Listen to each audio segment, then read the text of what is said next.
কিছু কিছু শাশুড়ি আছে ছেলেকে দেখে শুনে বিয়ে দেবে, বিয়ে দিয়ে ভালোবেসে বউ নিয়ে আসবে এবং বিয়ে দেওয়ার সময় মেয়ের মা বাবাকে এটাও বলবে যে আপনাদের মেয়ে আমাদের বাড়িতে পড়লে অনেক ভালো থাকবে, অনেক খুশি থাকবে, এবং মেয়ের মা বাবারা বিশ্বাসও করে ফেলে, বিশ্বাস করে বিয়েটাও দিয়ে ফেলে যে আমার মেয়েটা ওই বাড়িতে পড়লে অনেক ভালো থাকবে। তারপরে মেয়ে যদি একটু কাজ না জানে তাকে কটু কথা বলা, রান্নাবান্না না জানলে তাকে আজে বাজে কথা বলা, বলে বাপের বাড়িতে কি তুমি শিখে এসছো। আচ্ছা শাশুড়িমা, আমি যদি বাপের বাড়ি থেকে সবই শিখে আসি তাহলে এখানে এসে কী শিখবো?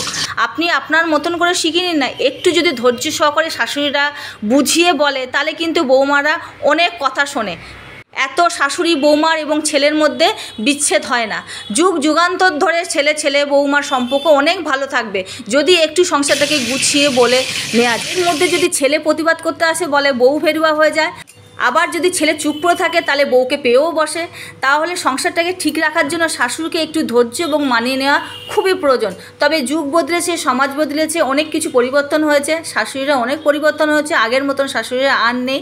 তবে কিছু কিছু শাশুড়িরা এখনও অবধি এরকম অত্যাচার বউয়ের উপর করে যাচ্ছে। বলি কি শাশুড়ি মা, আপনি যদি আপনার মতন করে যদি জীবনটাকে চালাতে চান তাহলে বৃদ্ধ বয়সে কিন্তু কাউকে পাবেন না। আর যদি বুদ্ধি করে সংসারটাকে চালান তাহলে কিন্তু আপনার বৃদ্ধ বয়সে ছেলেকেও পাবেন, আপনার বাড়ির বউকেও পাবেন। যাই হোক, আজকে রান্নাটা করলাম পটল পোস্ত। পোস্তটাকে কাজু বাদাম পেঁয়াজ দিয়ে মিক্সচার করে নিয়েছি, ভালো করে কষিয়ে নিয়েছি, আর পটলটাকে লাল লাল করে ভেজে নিয়েছি। জীবনে যাই হোক না কেন খেতে কিন্তু ভুলো না, খাওয়ার উপর কিন্তু কোনো রাগ নেই। ভিডিওটা ভালো লাগলে অবশ্যই একটা লাইক, কমেন্ট, শেয়ার আর পেজটাকে ফলো করে দিও। দেখা হচ্ছে নেক্সট ব্লগে। চলো টাটা।